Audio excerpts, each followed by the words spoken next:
नमस्कार सभी को। तो इस वीडियो में मैं आपको सिखाने जा रहा हूँ कि कैसे goods receipt ignition patches on order को टेस्ट किया जाता है।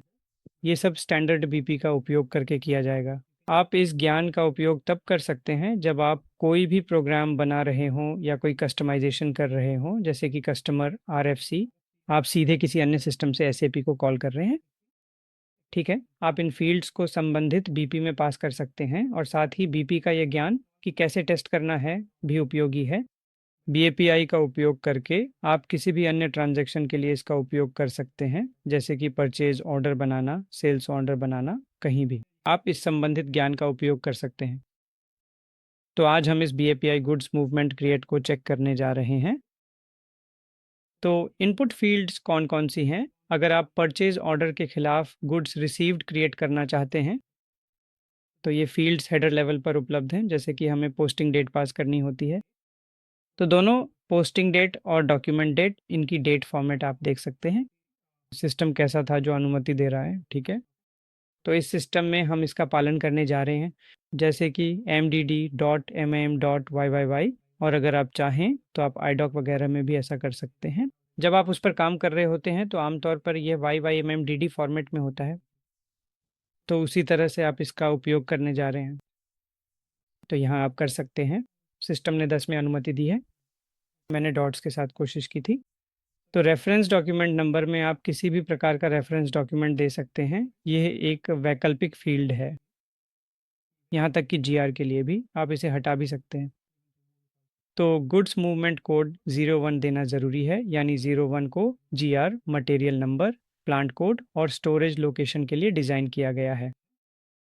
आप पास कर सकते हैं जहां आप कुछ खास मामलों में रिसीव करने जा रहे हैं। क्या होता है, प्लांट परचेज ऑर्डर में उपलब्ध होगा लेकिन स्टोरेज लोकेशन उपलब्ध नहीं होगी।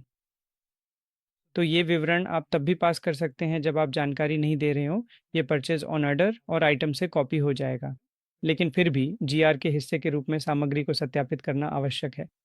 अगर यह थर्ड पार्टी से आ रही है तो मैं सलाह दूंगा कि आप मटेरियल, प्लांट और लोकेशन पास करें। तो खासकर मटेरियल नंबर, क्योंकि वास्तव में कौन सी सामग्री प्राप्त हुई है वह पास की जा सकती है। अगर दोनों पो और पो आइटम से मेल नहीं खाते हैं तो निश्चित रूप से एरर मैसेज मिलेगा। मूवमेंट टाइप 1/1 है और स्टॉक टाइप वगैरह सभी वैकल्पिक हैं, जीआर के लिए आवश्यक नहीं है। और अगर आप इसे और भी संक्षिप्त बनाना चाहते हैं तो हम उन फील्ड्स को हटा भी सकते हैं। और मात्रा, जितनी मात्रा प्राप्त हुई है वह देनी होगी। प्राप्त मात्रा और एंट्री की यूनिट आप इसे खाली छोड़ सकते हैं, क्योंकि ये परचेज ऑन ऑर्डर से आ जाएगी। या आप वह query unit of entry, purchase on order, price unit pass कर सकते हैं, चाहे वह प्रति यूनिट हो, ये चीज़ें भी आ जाएंगी। आप इसे हटा सकते हैं क्योंकि ये परचेज ऑर्डर से आ जाता है। फिर आपके पास एक रेफरेंस डॉक्यूमेंट होता है, बहुत सी जानकारी अपने आप आ जाएगी।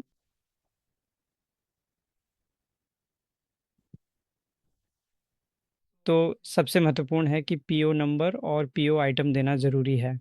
डिलीवरी कंप्लीट इंडिकेटर वैकल्पिक है, इसे पास करने की ज़रूरत नहीं है। अगर आप किसी भी प्रकार का आइटम टेक्स्ट देना चाहते हैं तो वह यहाँ दिया जा सकता है। अगर आप चाहें तो कुछ जानकारी जो जीआर आइटम टेक्स्ट में स्टोर करनी है वह दी जा सकती है, और मूवमेंट इंडिकेटर को बी के रूप में देना होगा। ये बी है जीआर के लिए, इंग्लिश वीओ और ट्रांजैक्शन कमिट। जब भी आप बीएपीआई गुड्स मूवमेंट चलाते हैं तो क्या होता है, तुरंत कैसे ट्रांजैक्शन कमिट चलाना है ये बनाएं, यही बात है। एक पेपर में भी आपको पता चल जाएगा, या फिर आपको अपनी फंक्शन स्पेसिफिकेशन में भी ट्रांजैक्शन कमिट चलाने का उल्लेख करना होगा। अन्यथा क्या होगा, सिस्टम डॉक्यूमेंट तो बना देगा लेकिन डेटाबेस अपडेट नहीं करेगा, इसलिए आप माईगो डिस्प्ले में कुछ भी नहीं देख पाएंगे। इसलिए आपको टेस्टिंग के दौरान और एबीएफ में दोनों को एक साथ चलाना होगा। प्रोग्राम के हिसाब से वह दोनों बीएपीआई को क्रम में रखेगा। मैं आपको सिखाने जा रहा हूँ कि दो बीएपीआई को क्रम में कैसे चलाना है। तो चलिए सिस्टम में चलते हैं। आप सिस्टम में देख सकते हैं ये सभी फील्ड्स में डेटा कैसे पास कर रहा हूँ। SC37 पर जाएं, बीएपीआई गुड्स मूवमेंट क्रिएट। आमतौर पर जब आप एक बीएपीआई का टेस्ट करते हैं तो आप यहाँ सीधे एक बीएपीआई या फंक्शन मॉड्यूल दे सकते हैं, लेकिन हाँ, जैसा कि मैंने बताया, आपको टेस्ट में चलाना होगा। क्रम के अनुसार आपको क्रम में ही चलाना होगा, नहीं तो ट्रांजैक्शन कमिट नहीं होगा। अगर आप पहले क्रिएट पूरा कर लेते हैं फिर ट्रांजैक्शन कमिट चलाते हैं, ये काम नहीं करेगा। आपको function module execute test sequences में जाना होगा। तो फिर सिस्टम आपसे पूछेगा आप कौन कौन से बीएपीआई चलाना चाहते हैं। सबसे पहले बीएपीआई गुड्स मूवमेंट क्रिएट चलाना चाहता हूँ। दूसरा, मैं बीएपी ट्रांजैक्शन कमिट चलाना चाहता हूँ। इसे एग्जीक्यूट करें। तो आपको सभी इनपुट फील्ड्स पास करने होंगे। जल्दी के लिए मैंने जानकारी सेव कर ली है, टेस्ट डेटा नहीं। ठीक है, आप जानकारी सेव कर सकते हैं या फिर आपको मैन्युअली इनपुट देना होगा। हम आज 18 नवंबर 2024 की तारीख देने जा रहे हैं और मैं वही चीज़ पास करने जा रहा हूँ। Reference document number, bill on flooding और बाकी सब वैकल्पिक हैं। तो अगर आप बिल ऑफ लाडिंग पास करना चाहते हैं तो आप बिल ऑफ सेल्फ लोडिंग और हेडर टेक्स्ट इनपुट कर सकते हैं। आप जो टेस्ट कर रहे हैं उसका उद्देश्य क्या है? ठीक है, हम इसे जीआर टेस्ट के रूप में दे सकते हैं। गणेश जैसे आइटम जो भी हो और उसकी सभी सामग्री, जैसे भी कंटेंट के लिए टेस्ट कुछ भी आप दे सकते हैं। और बाकी फील्ड्स में हमें कुछ भी इनपुट करने की ज़रूरत नहीं है।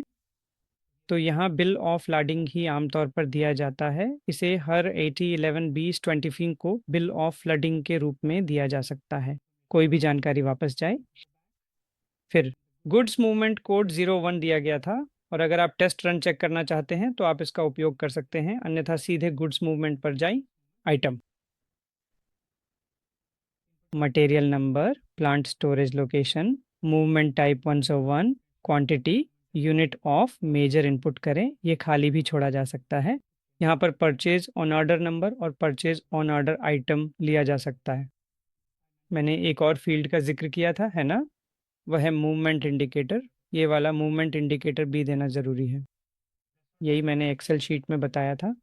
एक बार जब आप ये चीज़ें इनपुट कर दें, अगर आपके पास कई आइटम्स हैं तो आपको नई लाइन का उपयोग करना होगा और कई चीज़ें जोड़नी होंगी। वापस जाइए और इसे एग्जीक्यूट करें। एक बार जब आप इसे एग्जीक्यूट करते हैं तो सिस्टम पूरा कर देगा। मुख्य बीपी गुड्स सबसे पहले क्रिएट होंगे और आप यहाँ कुछ परिणाम देख सकते हैं। ग्लोबल कंपनी अनइंस्टॉल सपोर्टेड नहीं है। हमें एक प्रकार की त्रुटि मिल रही है।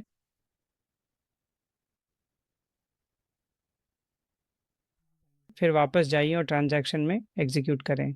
इस समय कुछ भी करने की ज़रूरत नहीं है। ठीक है, ये पूरा हो गया है। चलिए अब इसे एक बार चेक करते हैं कि ये एक चेतावनी संदेश है या असली त्रुटि। मी23 एन पर जाइए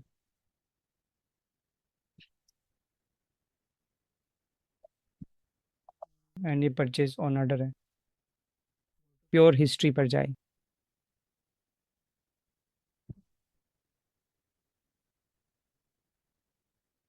नवीनतम दस्तावेज देखें तो 17 तारीख। तो आज कुछ भी पोस्ट नहीं हुआ।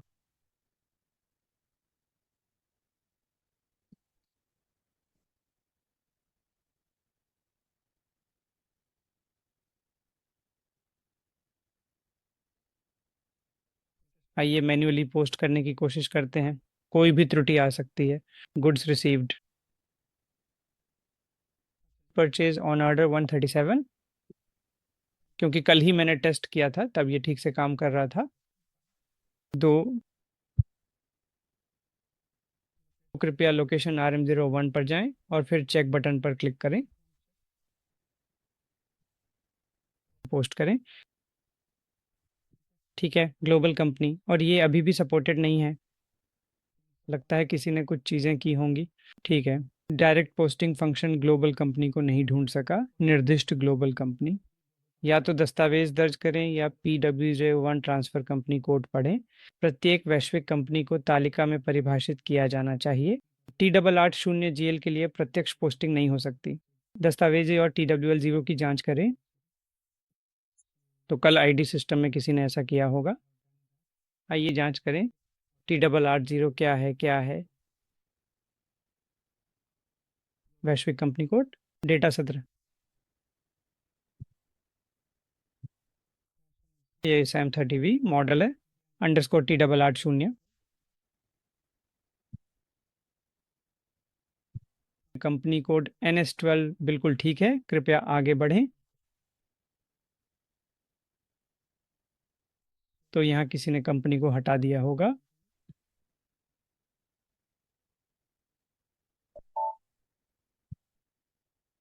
NS12।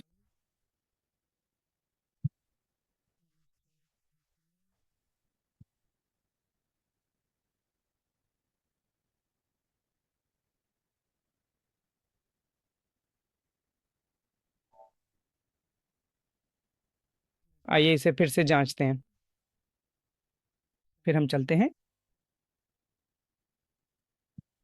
परचेज ऑर्डर आइटम ठीक है, जो कि RM01 है, ये बिल्कुल ठीक है और इसकी पुष्टि हो चुकी है।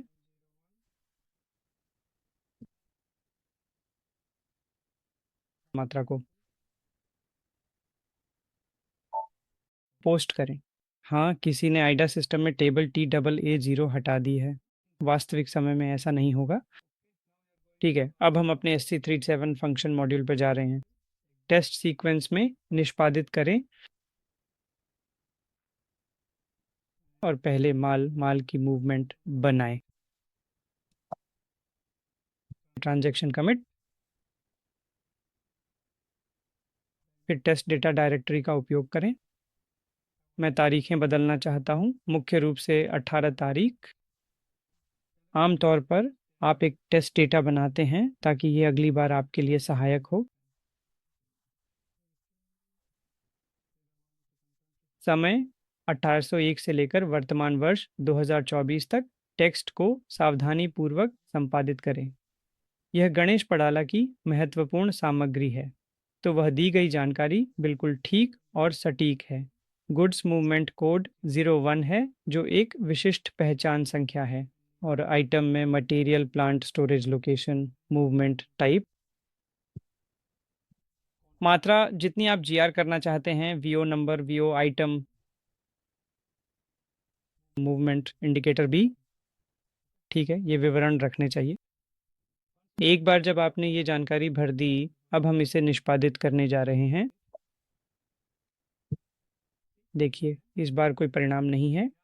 अगर कोई परिणाम आता है और कोई त्रुटि संदेश है तो आप बैक पर क्लिक कर सकते हैं, फिर ट्रांजैक्शन कमिट हो जाएगा। हमें फिर से कुछ भी इनपुट करने की ज़रूरत नहीं है, इसे पूरी तरह से निष्पादित करें। यहाँ देखें, जब ये कमेंट्स पूछता है ना, आप इसमें test03 जैसा इनपुट कर सकते हैं। तो जब आप उसे टेस्ट करेंगे तो आपको टेस्ट डेटा डायरेक्ट में उपलब्ध डेटा दिखेगा। सबसे पहले जो भी आप बना रहे हैं उसे आप अगली बार उपयोग कर सकते हैं। तो अब मैं परचेज ऑर्डर पर जा रहा हूँ और यह 137 है। परचेज ऑन ऑर्डर हिस्ट्री में जाइए, आप देख सकते हैं कि ये 2 क्वांटिटी मैंने TW80 त्रुटि की टेस्टिंग के दौरान पोस्ट की थी। एक बार जब यह ठीक हो गया तो हम 1811 पर आ गए।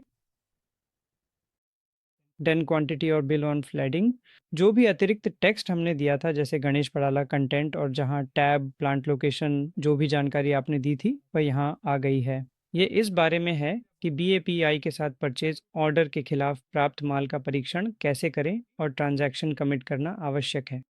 मुझे उम्मीद है कि आपको यह समझ आ गया होगा कि इसका अभ्यास कैसे करना है और इसे कैसे चलाना है। ये वे इनपुट फील्ड्स हैं जो हमने दिए थे। आप बिल ऑफ लैडिंग और अन्य सभी जानकारी भी जोड़ सकते हैं, जो भी जानकारी आप शामिल करना चाहते हैं।